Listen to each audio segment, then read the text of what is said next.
Prosperity Mindset. My name is Sylvia. On here, I inspire you with biblical principles to get you out of there, stay out of there, and start to build generational wealth. August 2020, this year, I stumbled upon this shocking article from Washington Post, and it was saying 80% Americans live paycheck to paycheck, meaning you get paid on Friday, by Monday, their paycheck is gone. And out of this 80%, 40 of them, 40% cannot cover $400 emergency costs. Meaning after their paycheck, if something happened and it's around $400, some people cannot, 40% people cannot cover it. And that is so astounding. If you're in this position, I just want to encourage you that no matter how it happened, you're going to make an attempt to get out of it. And before you throw stones at me that we are in hard times, I do not doubt it. This article was before the pandemic. So that goes to show it's behavior, it's all the mindset, the things that some people are doing. Some are genuine, but most bad debts are not for the right reason. It was trying to keep up with whoever they think they want to keep up with. Today, I want to encourage you with 5 tips that will help you to pay your debt fast if you are willing and ready to tackle this debt. The first one is to make a list. Make a list of every debt you owe, whoever you owe, how much, minimum payment, interest rate, and then come up with a plan. Sit down and know with interest. I want you to take a hard look at the interest rate, because you know what, most people are in debt but they have no idea what their interest rates are. This is the interest that you are paying for these lenders who want to keep you broke forever, as the Bible says in Proverbs 22:7, that the borrower will always be a slave to these lenders. The more it takes you longer to pay, the more happy these creditors are because they're getting money off you. I want you to get angry. Take a look at these bills and be mad, and not be mad to hurt yourself. Be mad that you want to get rid of it, you want to start working on it, so that this money will go into your account, okay, for you to start your financial freedom and not giving it to somebody to build their wealth for their generation. You deserve better. And that is why I want to inspire you to get a plan in place if you want to use the avalanche method or the snowball method. I have a video down here which will explain what the avalanche method is into details and the snowball into details. So you can check it out if you haven't already. Check it out. And also there's another video for 6 biblical principles that God wants every Christian to know and do with their money. They will explain to you why it's so important for you to get financial freedom, because God did not want to keep you in that position. The second one is budget. I know I sound like Captain Obvious right now. Everyone knows about budget, but we are not doing it. People that have encouraged us to budget, if you ask anybody that make budget and stick to a budget, that's one of their roadmap to financial freedom. Budget helps. It gives you the mirror of everything. Is like a mirror that tells you how you look. Your budget shine light on where every spending goes. Sit down, write everything, even the pencil you buy, budget it, and make sure that you know where every fund is going. Where can you cut down on the cost? What can you live without? Budget and make it, list all your needs and your wants. We know that wants are things for mostly pleasure. Especially if you are still have cable bills and paying about $200 plus for cable, or even $100, honey, I want to encourage you to stream. Everyone is streaming now. If you can cut that down to about $50 by streaming, that is $50 you can put towards your debts, okay? The third one is to maybe consider to consolidate.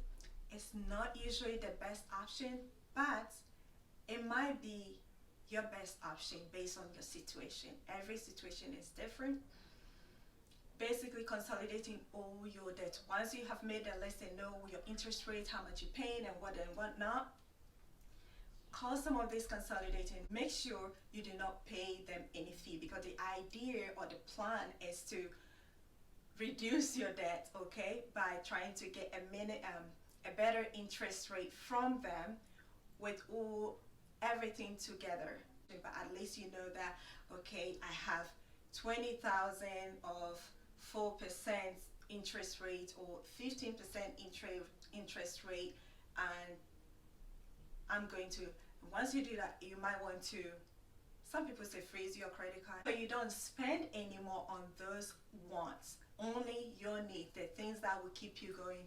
And if, as Dave Ramsey said, even if you have to eat rice and beans today and then beans and rice tomorrow, if it comes to that, honey, be angry with that debt. That is a bad thing for us.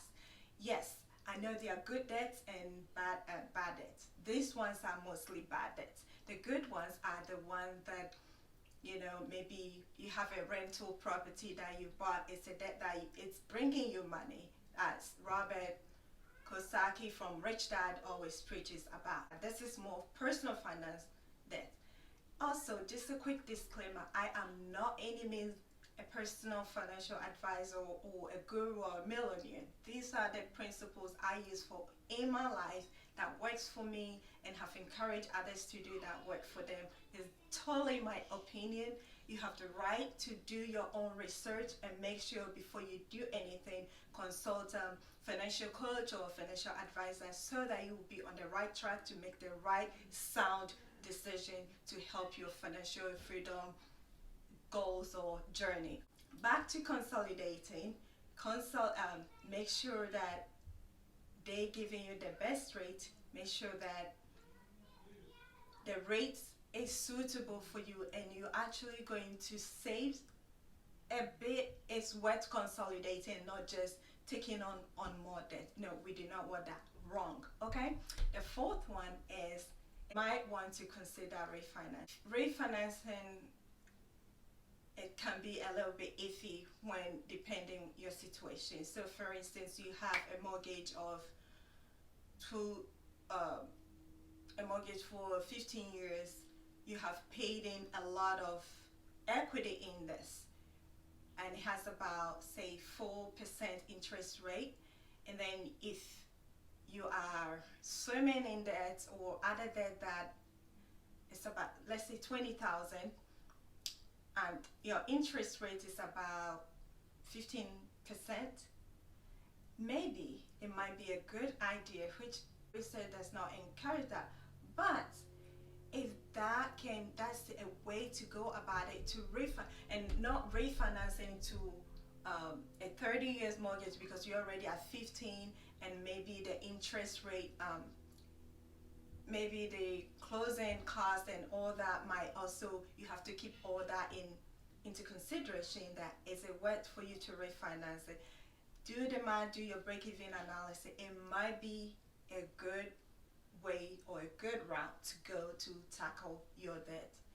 The last one also is, it might sound so hard, especially in the situation that we are in, but you might need to find ways to make extra money. Even if you have to do dog walking, free some extra time from your time. Do everything in your power to try to make extra money, some kind of side hustle for you to get extra income to start tackling this. I get it. It's so sad that most people think poor people or people who are struggling are lazy. It's rather unfortunate. They're usually the most hard-working people I've ever seen, because some of them have to work 2, 4, 3 jobs for them to, be able to keep earnings. But the idea is to inspire you to start making smart decisions towards the money, so you don't have to, so for your money to start working for you at some point, so you don't have to chase 3 to 4 jobs before you make ends meet and still remain poor. That is not the goal. I want to uplift you and help you to get out of that situation. So do you have to watch 3 hours of Keeping Up with the Kardashians back to back, or Game of Thrones, or The Bachelorette? Maybe you have to make that sacrifice that, you know what, I do love this, but I'm gonna maybe watch 30 minutes of it, 30 minutes or 1 hour, because these people have made their money already, you know what I mean? And you are the one sitting down watching and keeping yourself poor and making them rich. Yes, we all need our mental health. I'm not saying you shouldn't watch anything to relax you and all that, but that can give you a lot of stress. And to have a financial freedom can give you a lot of joy, even though money is not everything, but it does take impact on you if you are broke. At this point, if you have not subscribed, kindly do me the honor. Hit the subscribe button, share it, comment. Also, drop in your tips and tricks or hacks, how you are tackling your debt, what is working for you. We all want to learn from you, because I trust you have great ideas out there that we can all be inspired by and maybe start practicing them. If you stay this far, then I have a last bonus for you. Live within your means. Within or below your means, okay? We don't need to keep up with anybody. I know some people are gonna say keeping up with the Joneses. No, the Joneses are gone. You don't need to keep up with the Kardashians. No offense to the Kardashians, but I tell you what, the stuff they wear, the stuff they do that all of us will like to wear. And the good thing is, if Kim spends $1,000 or any of the Kardashian, I can bet you your bottom dollars that they will get 100,000 back. They are savvy when it comes to their spending. So I don't want to hear anyone insulting me about saying keeping up with the Kardashians. No, it's not about that. I just want you to know that these people have made their money. So don't waste too much time getting yourself into there trying to be like them. Live within your means. Have a weight gratification. I know things are lovely in time. I like to look good, I like to smell good, but there's time and place for everything. It might not be your time, and that is okay. You will get there if you put your mind to it. Suffer now and enjoy later. Don't enjoy now and suffer later, okay? You do not want Medicaid to be your only source of income for retirement. That should be the icing on the cake for you. All right?